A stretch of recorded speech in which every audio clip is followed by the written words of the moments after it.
Simon & Schuster's author page introduces Sarah as the internationally best-selling author of The Opposite of Me, Skipping a Beat, These Girls, The Best of Us, and Catching Air, which is set in Vermont, as well as a series of linked short stories for e-readers, then goes on to inform us that her work has been published in numerous magazines and newspapers, and that she lives with her family, including a rescue dog and a cat, in Chevy Chase, Maryland. But really, if you want to get to know Sarah, her webpage is far more illuminating. Her webpage starts, Sarah Pekkanen is born in New York City, arriving so quickly that doctors have no time to give her mother painkillers. This is the last time Sarah ever arrives for anything earlier than expected. Her mother still harbors a slight grudge. We learn of Sarah's affinity for Raggedy Ann's stationery, the shocking condition of her elementary school desk, her covering Capitol Hill while being groped by an octogenarian politician, and oh yes, cruising around Washington, D.C. with her head out of the limousine's moonroof while riding in the presidential motorcade. So I suggest you visit Sarah's website if you really want to get to know her. You'll even learn that she is currently at work on her 6th novel, which will be published next spring. And I'm sure that we'll learn even more today. Let's give a warm Burlington Book Festival welcome to Sarah Pekkanen.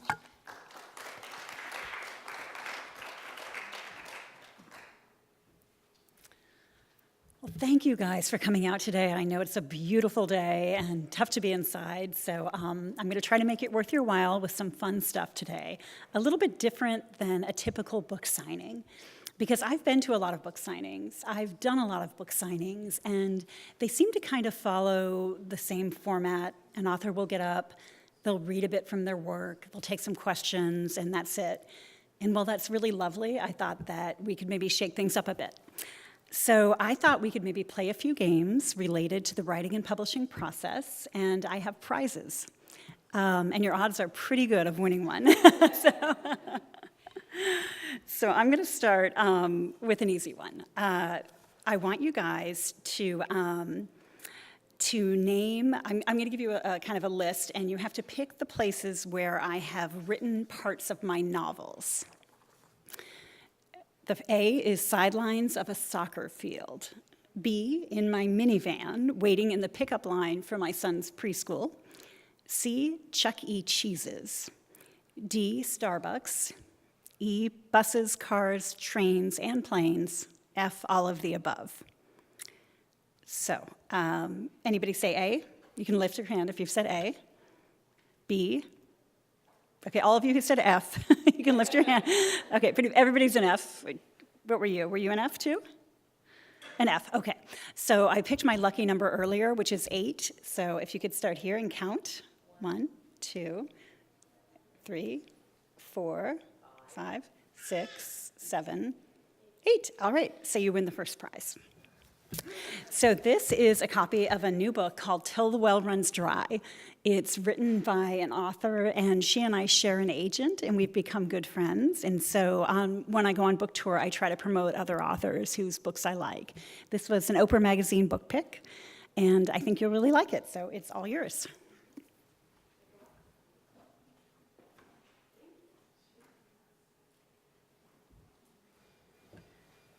So the reason I write in all of these strange and unusual places, it's not the typical writing life where you hear about people who go to a cottage or they, kind of go somewhere on the beach. They need to have a cone of silence. They like an all-white room with no distractions. For me, I really feel like if I make my writing process too precious and I have to have these certain things in place, I'm not going to get anything done. I'm going to put way too much pressure on myself. I'm going to feel like everything I write has to be beautiful, and I'm not going to get that really messy first draft that is so necessary to writing fiction.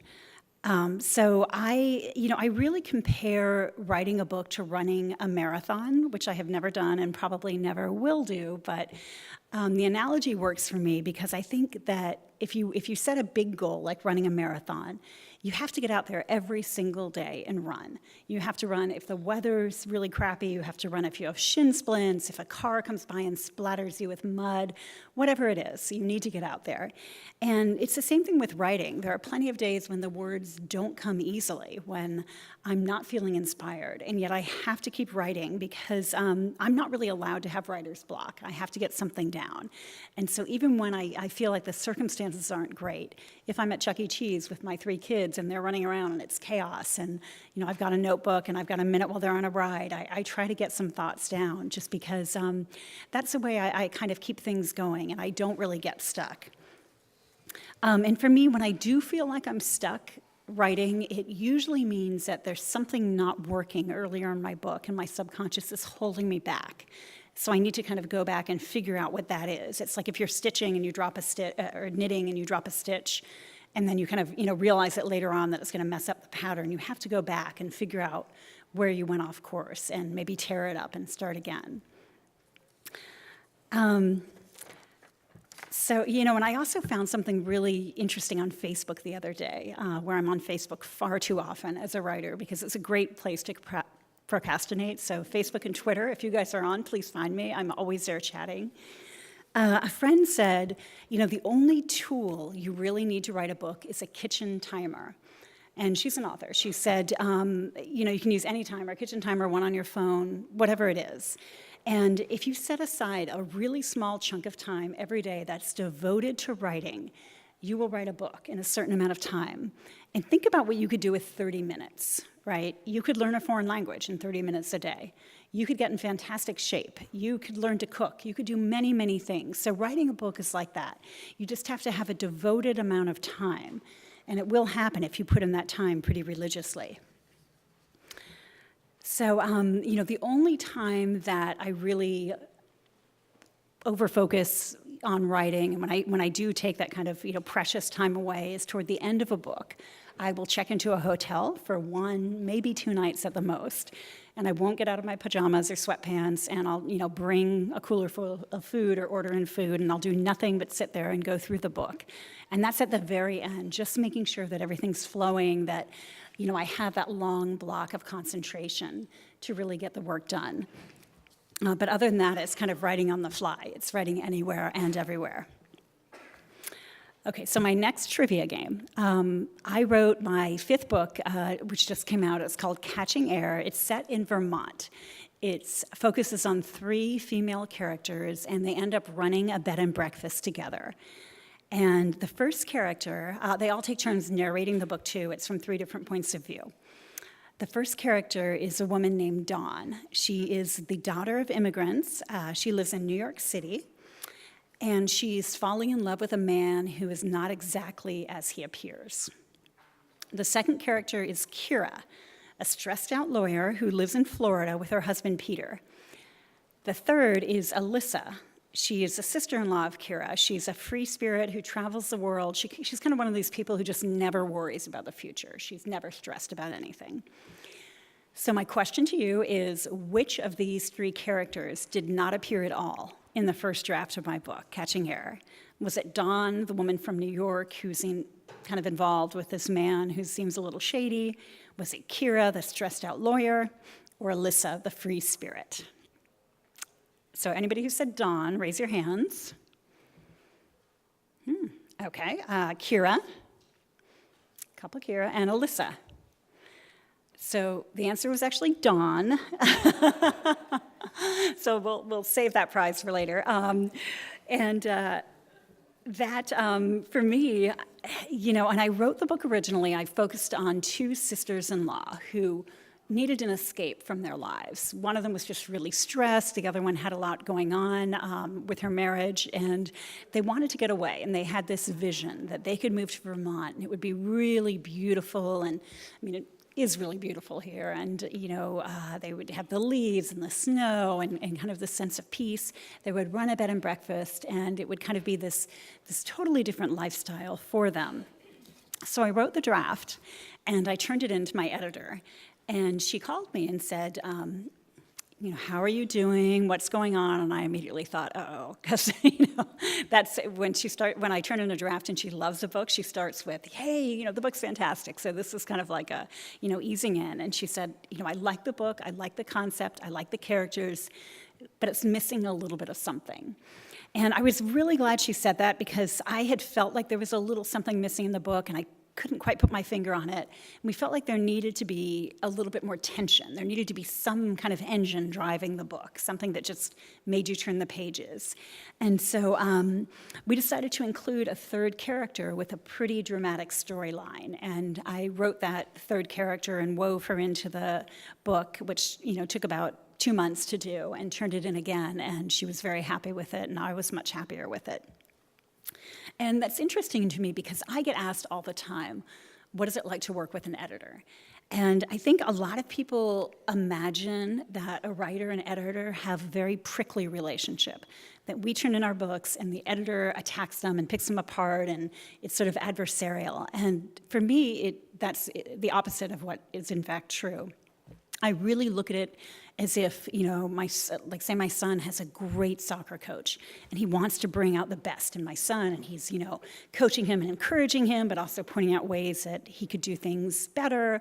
And that's what our relationship is like with my editor. I really like it that she pushes me to improve and encourages me as well. I don't look at it that she's criticizing me. I look at it as if we have the same goal of having the best book possible, and we're working together as a team toward that goal.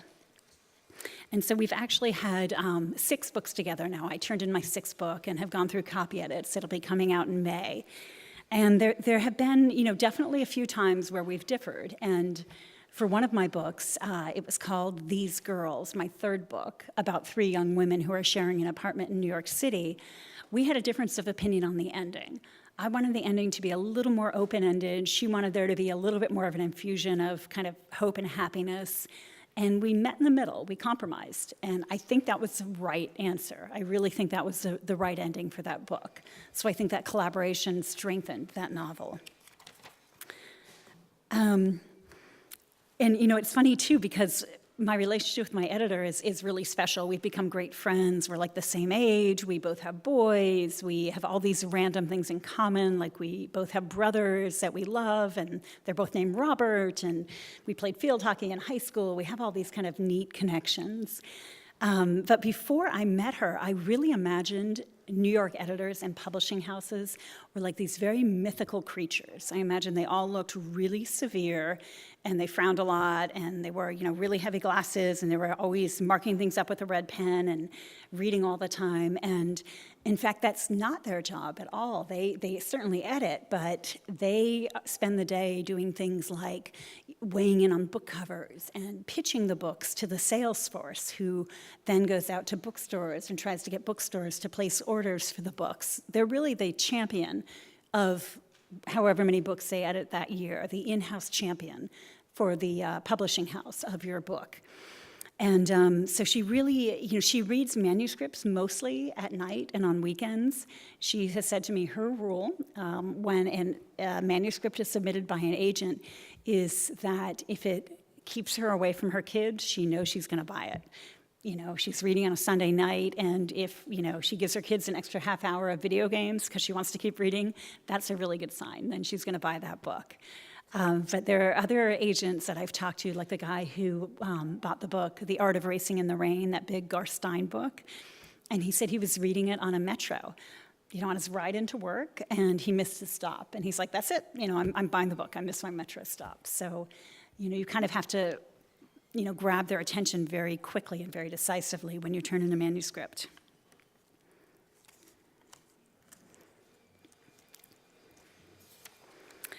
So I think we should do one more trivia question. Well, I got a couple more, actually.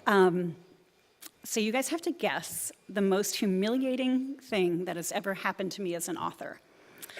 One is, I thought I saw a woman reading a copy of my book, and I raced over to her excitedly, told her it was my novel, and offered to sign it, only to realize that while the cover was very similar, it was actually not my book. The second one is at a book festival. I had a 5-minute conversation with this really lovely woman who gushed and gushed about my books and how much she loved my books and how wise and wonderful I was, and I was getting really flattered and just made my day. And then after she left, I looked up, and I was standing under a big sign that said Elizabeth Berg. The third is my family members took turns reading aloud a sexy scene that I'd written during Thanksgiving dinner.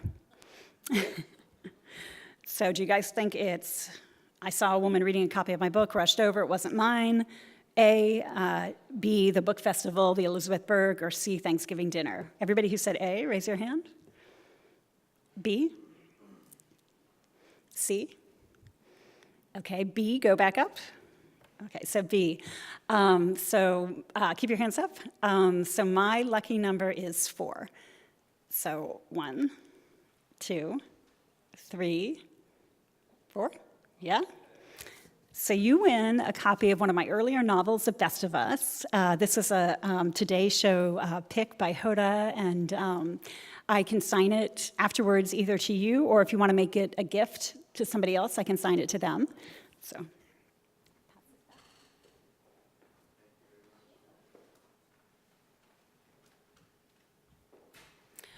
But I will tell you the other 2 really humiliating things happened to authors I know.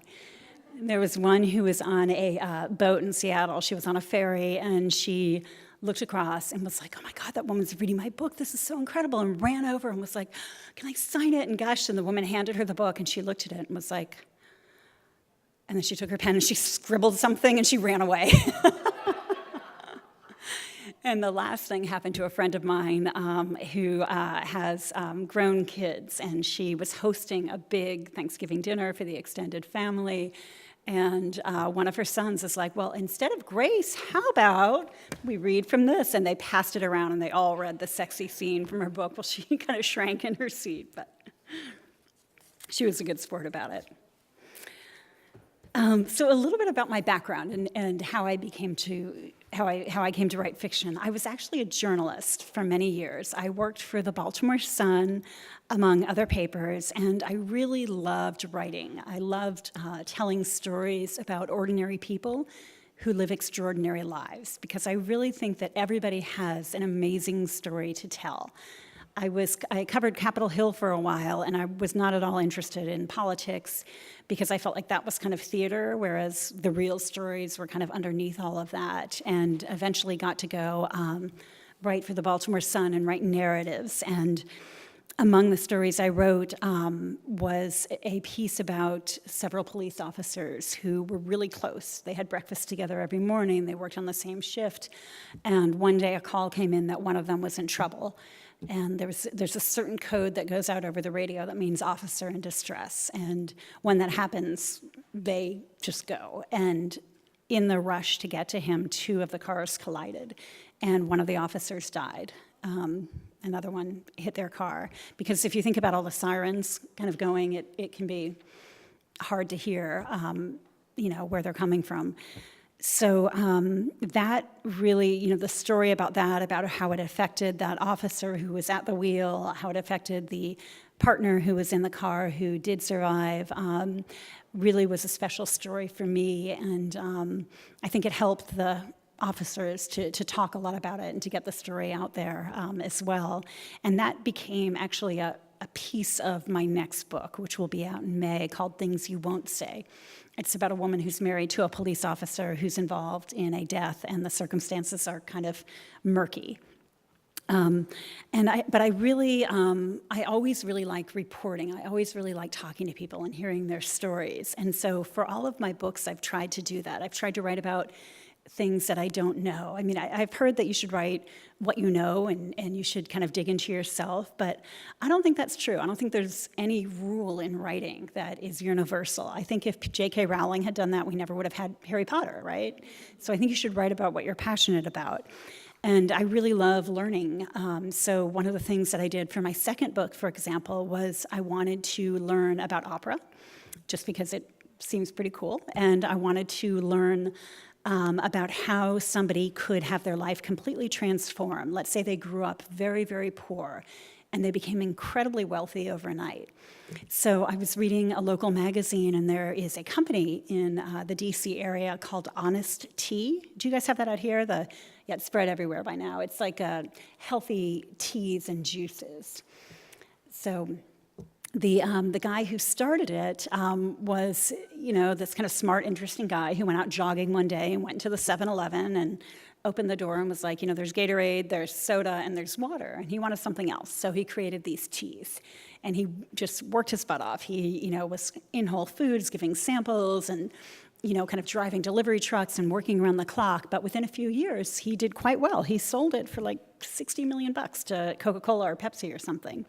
So I called him and said, "Can I come interview you? I want to learn how you did this. What was your secret?" And so he let me into his corporate office several times and just learned about how he had created this company, which I really loved.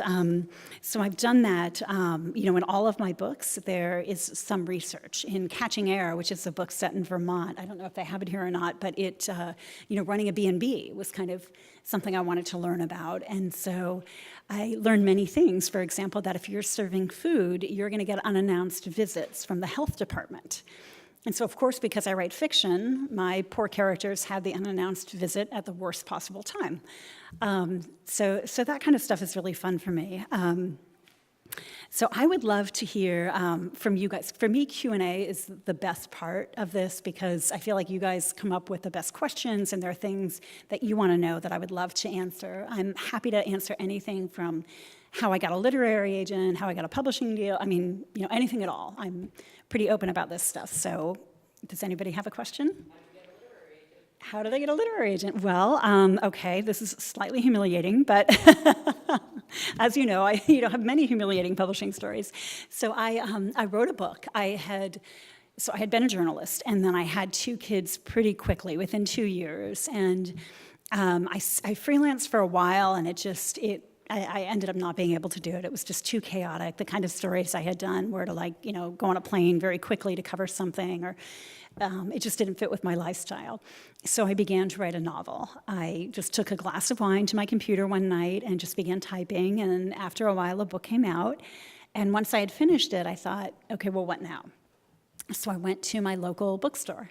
And I brought a pad of paper and a pen, and I looked at books that were similar to mine in genre, like Jennifer Weiner. I don't know if you guys have read her. She's great. We actually have the same editor now. And I would read the acknowledgments. And if you have a good agent, you are going to thank them by name in the acknowledgments and gush about them. If you don't have a good agent, they may not be in there, or it's going to be like a very mild thing, maybe just their name. So I got people who gushed about their agents, whose books were similar to mine. I compiled a list. Then I went home and started Googling, and what I found was really shocking. I found that agents are not hiding. It's not like the publishing world I always thought was like the Hogwarts thing where you had to crash through that brick wall and get the code to figure out how to break into it. But they're actively looking for new talent. They have websites. They're like, here is our mailing address. Send me your stuff. Email me your query letter. John Grisham's agent is looking. I queried him. So I began sending out a query letter, which is a 1-page letter in which you put your best foot forward. You describe your book and try to make it sound as compelling as the back cover copy on a book you would pick up at a library, and you'd be like, oh, I have to read this. So you try to make it sound like that, and I just shot them off. I shot off a bunch of queries, and I got a call. I remember it was Halloween. I was picking up my kids. I was on the playground at their school. My cell phone rang, and it was this agent named Victoria Sanders in New York. And she said, I'm really interested. Can you come up here? Can you meet with me? I'd like to sign you. And I was all excited, but then I thought, what if this is a scam? This sounds too easy to be true, and I hear these stories about agents who try to take your money, and I just, I'm not quite sure. So I found her biggest client, who's an author named Karen Slaughter. She's a thriller writer. You guys probably know. If you work in the library, you know her name. She's good. So I found Karen's website, and I emailed her. And I'm thinking, I'm a former, investigative reporter. Let me check this out. And I emailed Karen and said, Victoria Sanders has expressed interest in me. She's, I understand she's your agent. Are you still working with her? Are you happy with her? Just let me know. I sent it off, and 5 minutes later, I get a ding reply back from Karen Slaughter. So I look at it, and it says, this is Victoria Sanders. I answer Karen's email when she's on her European tour. And I'm like, oh, shit, I blew it. I really thought that was it. And, it was sort of a slightly terse email. And then the very last line was, don't worry, I'm checking you out too. So I kind of felt like, I really liked this woman. I liked her style. I went up, I met with her. We hit it off. We went out to lunch and talked for hours. And she's still my agent. We've had 6 books together. I just signed a new 3-book contract with Simon & Schuster's Atria, so we're going to have, plenty more together, and she's been wonderful. Yeah. Yes.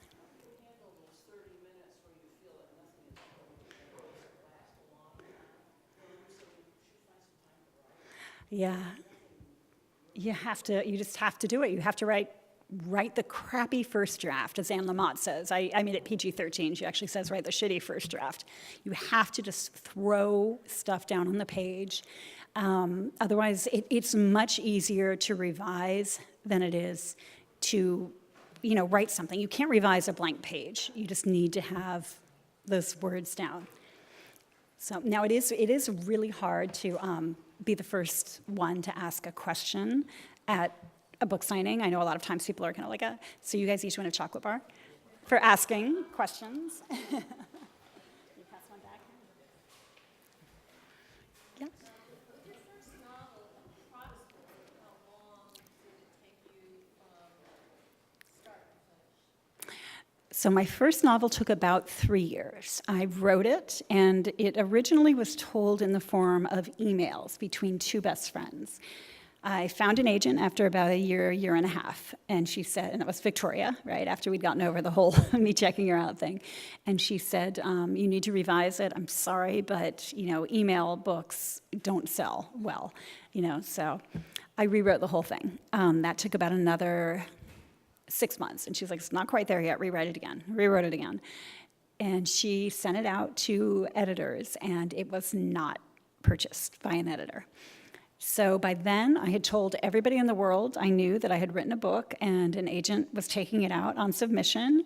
I had given speeches about it. I had written a cover story for Bethesda magazine about it. And so everywhere I went, people are like, what's going on with the book? And I was like, oh my God, just shut up. It was just so stressful. So I immediately wrote a second one really, really quickly, probably in about 4 months. I sent it to Victoria, and she was like, this isn't quite up there. And then I realized my anxiety was driving writing the book, and I had to take a deep breath, and I didn't want to lose this agent.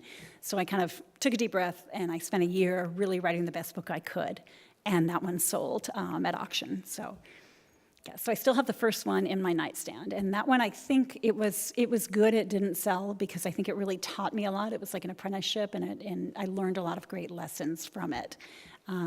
So I have, I feel a little bit sad about that poor little book that I spent so long on, but I think it worked out well that it didn't sell. Yeah. Yeah. Could you speak a little bit more about your process? I know Yeah. a lot of writers, think their own way, but do you outline a lot before you begin, or literally just start, and do you write pieces all over the place, or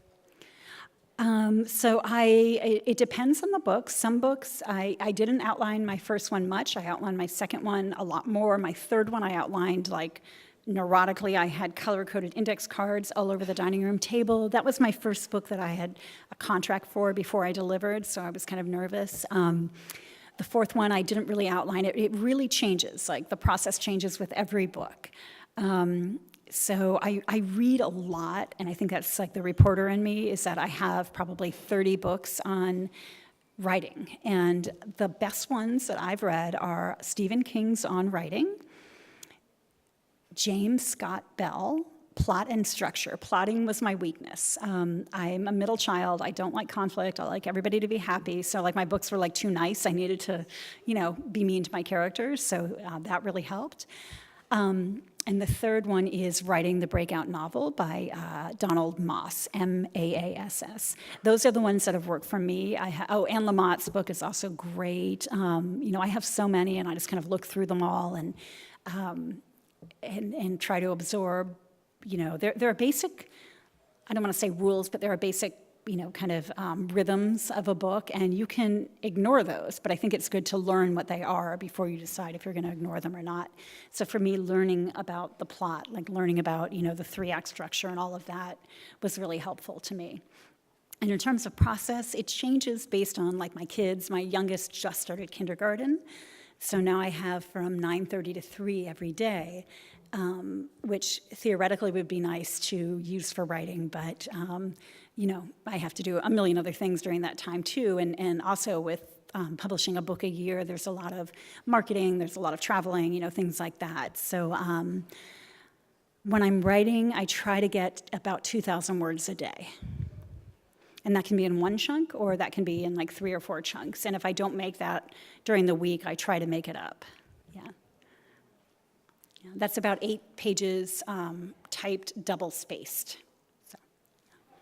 How does that auctions work, and what time of year do they take place? And does the editor handle that? So a publishing auction for a book takes place every day. They take place all the time. There are many books that are sold every day. Well, there are book, not festivals. Publishers go to Germany once a year. They go to Frankfurt to sell the foreign rights to their books. And then there's also like BEA in New York where they do that. So Frankfurt, London, and BEA, I think, are like the 3 places where publishers, agents will go, and they will try to get foreign rights sold for their books. But the auction, like the initial, book sale, can be done at any time. Most books in the U.S. are sold in the U.S. first, and then in other countries, but not necessarily. There are other books that are sold in Germany or France, whatever, and then they come to the U.S.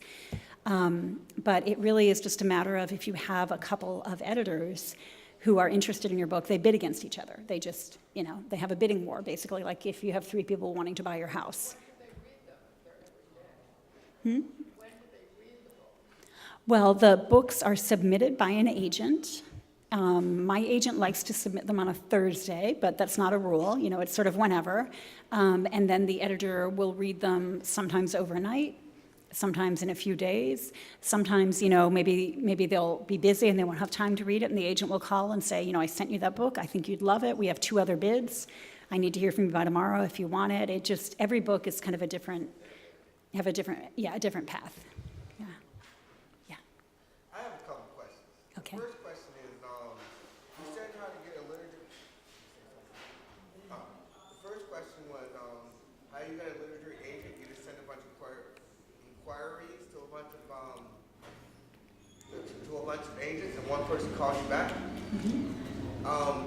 Second question is, have you switched up genres? Like, I know you must have like a character or have a process, but like, say, whatever your character was in a sci-fi conflict, you would put it in a Western, or whatever in a Western, you would put it in a horror story, or have you switched up? And do you need to put that to your agent beforehand? Like, this is not the only genre I want to pursue in, I want to pursue in other genres? So for me personally, I have not switched genres. My genre is women's fiction, and my contracts actually are very open-ended in terms of what I can write, except for that they do specify it will be women's fiction, roughly 90,000 words. That's kind of my, I could do YA, I could do something else, but I think you want to be really careful about if you're building an audience, you don't want to throw a book at them that they buy. They're like, oh yeah, I've read her books, I'm going to buy this. And then they're like, wait, what? This is a zombie book, and she writes, true life women's fiction, and they might feel a little bit thrown and a little bit disloyal. It's like if you, buy Coke every day and suddenly Coke completely changes its formula. You may like it, but you also may, be a little bit surprised by that, and a little negatively so without any warning. Some writers I know write different genres under different names. So, that's a possibility. And it's certainly not to say you shouldn't, if that's what you want to do. If you have lots of ideas and lots of different genres, great. There's no rule. But for me, it is working right now this is what I'm interested in. I'm interested in kind of, women, their relationships, things like that, women of a certain age, like, 30s to early 40s. And so that's what I'm writing a lot about. Yeah.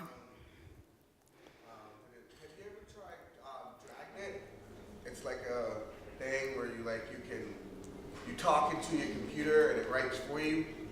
It's good. I have not. No, that sounds intriguing. No. Well, what I do is I write on paper first. It's a lot easier to get my ideas, thoughts, rather than thinking what I want to type, then type it, and then go back and doing it. Okay. You said you're on Facebook and Twitter. Mm-hmm. What's your like name or whatnot? So I have an unusual last name. It's Pekkanen, Pekkanen. So I'm Sarah Pekkanen on Facebook and at Sarah Pekkanen on Twitter. At Sarah Pekkanen on Twitter. Yeah, I hated having an unusual name growing up. Now I love it because there's no other author with my name. So. Oh, that's all the questions I had. Thank Okay, sure. you. Oh. Let me find. Yeah. How did your experience as a nonfiction writing articles and so on, how did that influence your fiction writing? Does it help? It really helps. It's, I used to write in newsrooms that were really busy, and I wrote for a wire service as my first job, and I would have to turn out, 4 or 5, 6 stories a day sometimes. And, the editors who work at wire services are not like, oh, how's your muse? Are you okay? Do you need a, they're like, get that copy on my desk. So I've learned to really write, turn on the gas. So I think that really helped. I'm very conscious of my deadlines. I never miss deadlines. So I think that training was really invaluable. Yeah, sure. With your first novel, did you have trusted friends or colleagues or fellow writers that you let read that draft before contacting an agent? I did. I took a class at the Writers Center in Bethesda. It's called writer.org online, and they actually have online classes as well. So I took a class to kind of workshop it. I let a few friends read it. It's tricky to let friends read your stuff because I found that a lot of them give vague compliments. They're like, it was really good. I really liked it. But they don't give in the third act, this wasn't working for me and I wanted more tension among these characters. And so I think that people, they know what they like and they know what they don't, but unless, it can be hard to be very specific in their criticism. And they also don't want to hurt your feelings, like my friends and family wouldn't want to, say anything mean about my writing. So I found a good group of serious-minded writers at these workshops were really helpful.